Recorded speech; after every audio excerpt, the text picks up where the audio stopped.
दोस्तों नमस्कार, कैसे हो आप सब। आशा करता हूँ अच्छे होंगे। दोस्तों आज है दिन मंडे का। Good morning all of you. सुबह के 7 बज चुके हैं। मैं अभी आ चुका हूँ मॉर्निंग वॉक पे और जस्ट मॉर्निंग वॉक मैंने कर लिया है, तो मैंने सोचा अभी आप लोगों से बात कर ली जाए। दोस्तों मेरे पास काफ़ी भाइयों के कमेंट्स आते हैं और कमेंट्स भी ऐसे होते हैं जिनके बारे में मैं ऑलरेडी पहले भी वीडियो बना चुका हूँ और फिर दोबारा मैं आपको बता रहा हूँ। तो कमेंट्स होते हैं भाइयों के कि भैया हम लोग मतलब हम गाड़ी निकलवाना चाहते हैं, तो दिल्ली में अगर गाड़ी चलाएं तो उसके लिए कौन सी गाड़ी बेस्ट है। और मेन गाड़ी का छोड़ के परमिट के ऊपर आ जाते हैं। परमिट सबसे ज़्यादा कमेंट्स में आता है कि भैया दिल्ली एनसीआर परमिट गाड़ी लेनी चाहिए या ऑल इंडिया परमिट गाड़ी लेनी चाहिए। तो दोस्तों इनको मैं बता दूं, जो भी भाई इस लाइन में मतलब आने का सोच रहे हैं या उन्होंने सोच ही लिया है। देखिए फर्स्ट ऑफ ऑल तो मैं सभी भाइयों से यही निवेदन करता हूँ, हमेशा रिक्वेस्ट यही करता हूँ कि दोस्तों जब भी आप इस लाइन में आने की सोचो या आने का विचार आपने कर लिया है, मेरी भी वीडियो देखते होगे आप, औरों की भी देखते होगे, तो उसमें देखो एक एक्सपीरियंस होता है दोस्तों। आप वीडियो देखने के बाद आप मार्केट में जाओ, मार्केट में 10 ड्राइवरों से मिलो, उनसे फीडबैक लो अपना, ठीक है। किसी से भी पूछो भी काम कैसा चल रहा है, कैसा नहीं चल रहा है, कितना काम हो जाता है और कितनी अर्निंग हो जाती है नेट, ठीक है। उसके बाद आप फिर अगर उसके बाद भी आपका विचार बनता है कि हाँ मैं इस लाइन में आ सकता हूँ, तो फिर आप किसी की गाड़ी 1 महीने के लिए लो, ठेके पे लो या आप चला लो सैलरी बेस पे। तो इससे क्या होता है दोस्तों, आपको अपना एक्सपीरियंस हो जाता है कि हाँ मैं अब इस लाइन में मतलब मैं इतने पैसे 12 घंटे में काम मेरा इतना हो रहा है, तो नेट अर्निंग मेरी इतनी हो जाएगी, तो इतना मतलब मैं निकाल सकता हूँ। तो आप अपना विचार आगे बढ़ाइए। अगर आपने डिसीजन ले लिया है तो फिर आप नई गाड़ी के प्रेफर में जाइए, क्योंकि दोस्तों इस लाइन में काफ़ी मेरे भाई आए हैं और काफ़ी भाई पछताए भी हैं। गाड़ी ले लेके ईएमआई तक नहीं निकाल पाते। जो देखो मैं हर चीज़ रियल बताता हूँ जो चीज़ है मार्केट में अभी, क्योंकि काफ़ी भाई पछताते भी हैं कि यार गाड़ी लेके फंस गए हैं। बीच में कोविड आ गया था, कोविड के बाद काम धीरे धीरे अप होना स्टार्ट किया है, पर क्या है कि जो गाड़ियाँ नाइट्स में चलती थी वो भी डे में चल रही है, तो जिसकी वजह से डिमांड ऑलरेडी कम हो चुकी है। और मार्केट में आपको पता है कंपटीशन इतना है कि मतलब जिसकी कोई हद नहीं है। 2 कंपनियां और ऐड हो चुकी है। ब्लू स्मार्ट टैक्सी आ चुकी है मार्केट में, इन ड्राइवर ऐप आ चुका है, ठीक है। इन ड्राइवर अभी चल रहा था चंडीगढ़ में, अच्छा खासा चल रहा था, लखनऊ साइड में भी चल रहा है, तो अब उसने दिल्ली में भी अपनी जगह बना ली है। और अभी लास्ट के ब्लॉग में भी मैंने बताया था कि ओला उबर का सारा काम ये कंपनियां धीरे धीरे कम कर रही है। तो ये सब चीज़ें आपको सोच के विचार करके तब आपको इस लाइन में आना चाहिए। और रही बात दोस्तों परमिट की, तो परमिट क्या मैं बता दूं, देखो अगर आपको सिर्फ दिल्ली के लिए गाड़ी चलानी है दिल्ली एनसीआर में, तो दिल्ली एनसीआर में आपको गाड़ी चलानी है तो आपको एनसीआर परमिट लेना चाहिए, ठीक है। और अगर आपको ऑल इंडिया परमिट लेना है, ऑल इंडिया परमिट और DL1 एनसीआर में ये फ़र्क होता है कि DL1RT जो एनसीआर परमिट गाड़ी है उनका टैक्स थोड़ा सा कम होता है, थोड़ा क्या काफ़ी हद तक कम ही होता है, क्योंकि आप यूपी चले जाओ, यूपी का 5 साल का आपका 5700 रुपये का टैक्स होता है स्टार्टिंग में आप गाड़ी लोगे तब। उसके बाद 3 साल का भी भरवाओगे तब भी 5700 रुपये का टैक्स होता है। तो यूपी का 5700 रुपये का हो गया और हरियाणा का 1200 रुपये का टैक्स है।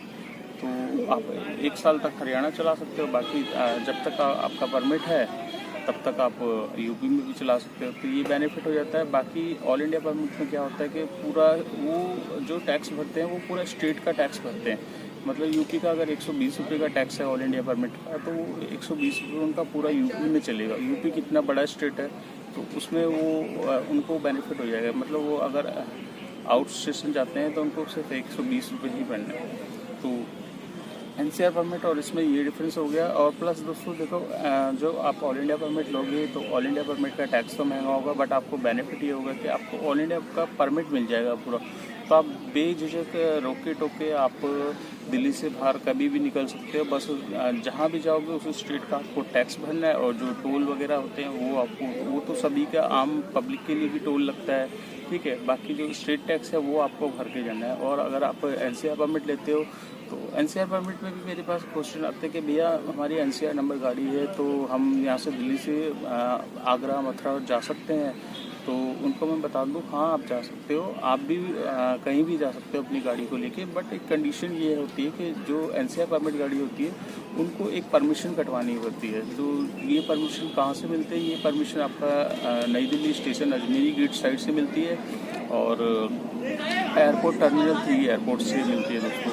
तो अब इसमें भी काफ़ी क्वेश्चन होते हैं भाइयों के कि भैया अब हम गाड़ी चला रहे हैं एनसीआर में, ठीक है, सपोज़ मैं नोएडा साइड में हूँ और मेरे पास वहीं से बुकिंग आ गई इंटरसिटी में एनसीआर परमिट में, सपोज़ मेरठ की आ गई या आपका पानीपत पंजाब साइड की आ गई, क्योंकि अब आजकल क्या है कि DL 180 कोविड के बाद से ओला उबर ने इंटरसिटी 180 गाड़ी की भी खोल दी थी, जिससे क्या है कि काम मिलता रहे सभी को, इस वजह से उसने खोली थी। बट क्या है कि अब थोड़ा सा काम इंटरसिटी देना थोड़ा कम कर दिया है, मुझे खुद देता था बट मेरे को अब ज़्यादा नहीं देता। तो फिर भी क्वेश्चन रहता है ड्राइवर भाइयों के मतलब और कि भैया अगर हम नोएडा में हैं एनसीआर गाड़ी में और उसी टाइम मेरे पास वो आ गई बुकिंग इंटरसिटी, तो उस दौरान मैं परमिशन कटवाने अजमेरी गेट स्पेशल जाऊंगा या एयरपोर्ट मुझे जाना पड़ेगा? तो दोस्तों उनके लिए मैं बता दूं कि जो ये परमिशन होती है मैनुअली भी होती है और ऑनलाइन भी होती है। तो आप अगर ऐसी सिचुएशन में फंसते हो तो आप ऑनलाइन भी कटवा सकते हो। ऑनलाइन आप इसके ट्रांसपोर्ट उस पर जाके मैं अगर ज़्यादा अगर आपको मेरे को पूछना है कैसे वो करना है तो मैं इस पर भी एक वीडियो बना दूंगा कि ऐसे ऐसे ऑनलाइन का मतलब काट सकते हो आप।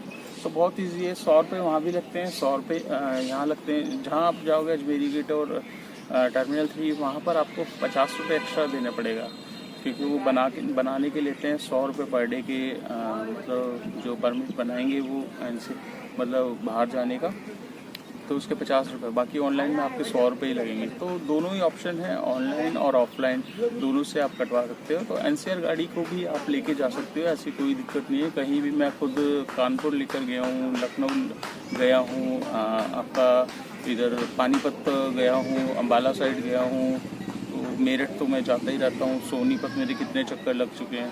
तो सोनीपत तो तकरीबन एनसीआर में आ जाता है, पानीपत आपका आउट स्टेशन में लग जाता है और अम्बाला मतलब ये आउट स्टेशन में लग जाते हैं। तो अब इसमें और भी भाइयों के काफ़ी क्वेश्चन होते हैं कि भैया ओला उबर में अगर हम गाड़ी चला रहे हैं तो हमें कितना % कंपनियाँ काटती है। तो उसमें भी दोस्तों जो ओला उबर है, देखो आज तक मेरे को भी 5-6 साल हो गए हैं गाड़ी चलाते वक्त, इनका कमीशन पूरा फिक्स नहीं रहता, मतलब कभी ऊपर भी होता है कभी नीचे भी होता है। ऑन एवरेज देखा जाए तो 25% इनका कमीशन रहता ही रहता है, उससे ऊपर ही रहता है, कभी 30% भी हो जाता है, कभी 32% भी हो जाता है, कभी 35 तक भी आ जाता है। तो इनका कोई फिक्स नहीं है। बट ये है कि आपने अगर 100 रुपये का काम किया है तो 30 रुपये कंपनी के हो गए, 70 रुपये आपको। आप उस 70 रुपये में आपको अपनी गाड़ी की CNG भी देखनी है, ठीक है। एक फॉर एग्जांपल दे रहा हूँ, अगर 100 रुपये का बिल बनता है या 300 का बिल बनता है, सपोज आपने 20-25 किलोमीटर ड्राइव किए, 300 रुपये आपको मिले, मतलब 300 का वैसे ही बिल बना 20 किलोमीटर पे, ठीक है। उसमें से 100 रुपये कंपनी का ऊबर ले लेगा और 200 रुपये आपको देगा। अब 200 रुपये में 20 किलोमीटर में आपको देखो AC में आपने गाड़ी ली है, AC चला के लाए हो तो उसमें 100-150 की CNG लगी। तो मतलब वही है कि 30% आपको देने हैं कंपनी में, और 30% ऑन एवरेज पहले 25 हुआ करती थी, अब बढ़ के 25 से ऊपर ही हो गई है, 30 तक पहुंच चुकी है। तो ये अभी मार्केट का स्टेटस है दोस्तों। आशा करता हूँ कि आपको सारी जानकारी मिल गई होगी। अगर मेरी वीडियो अच्छी लगे तो लाइक ज़रूर करना, चैनल पे फर्स्ट टाइम है तो चैनल को सब्सक्राइब कर लेना, दोस्तों के साथ शेयर करना मत भूलिएगा। तो और एक चीज़ और दोस्तों बताना हो कि अभी क्या है कि मार्केट में आपको देखो इन ड्राइवर ऐप आ गया, तो कंपटीशन बहुत तगड़ा है। तो अगर आप लेने का विचार कर रहे हो गाड़ी का या आप जॉब कर रहे हो, तो देखो मैंने पहले ही वीडियो की स्टार्टिंग में आपको बता दिया कि फर्स्ट आपको मार्केट सर्वे करना है, उसके बाद ही आपको किसी लाइन में आने की सोचना है। क्योंकि आप बिना सोचे समझे अगर गाड़ी लोगे, लाखों रुपए आप अपने फंसाओगे तो वो फिर दिक्कत हो जाएगी। क्योंकि हम जैसे आपको पता है मिडिल क्लास है, हम कर्जा लेके लोन लेके गाड़ी परचेज़ करते हैं, तो आगे पीछे सोच कर चलना पड़ता है दोस्तों। तो अपना भी आप अगर इस लाइन में आने के सोच रहे हो तो डिसीजन आपके ऊपर है, आप अच्छे से सर्वे करिए, उसके बाद ही किसी उसमें जाइए, ठीक है दोस्तों। तो मिलते हैं कल। आज की अर्निंग से स्टार्ट करेंगे। इस ब्लॉग को मैं यहीं अपलोड कर दूंगा अभी थोड़ी देर में। तो आज की अर्निंग सुबह मैं निकलता हूँ, थोड़ा सा आज काम है तो मैं निकलूँगा 10 साढ़े 10 तक। देखो कितने टाइम निकलता हूँ, तो आज पूरे दिन में कितनी अर्निंग होगी वो मैं आपको नेक्स्ट ब्लॉग में बताऊँगा। तो मिलते हैं नेक्स्ट ब्लॉग में। Till then bye.